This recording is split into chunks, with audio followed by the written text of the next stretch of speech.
أعوذ بالله من الشيطان الرجيم. بسم الله الرحمن الرحيم.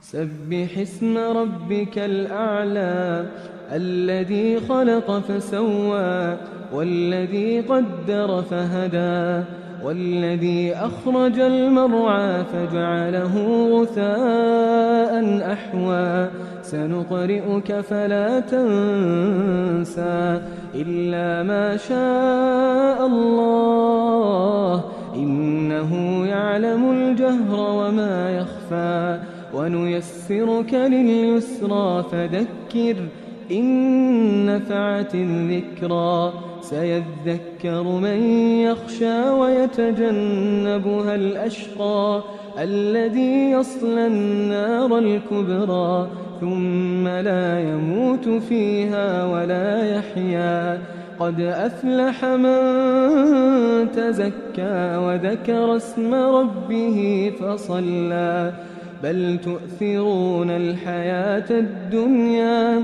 والآخرة خير وأبقى إن هذا لفي الصحف الأولى صحف إبراهيم وموسى.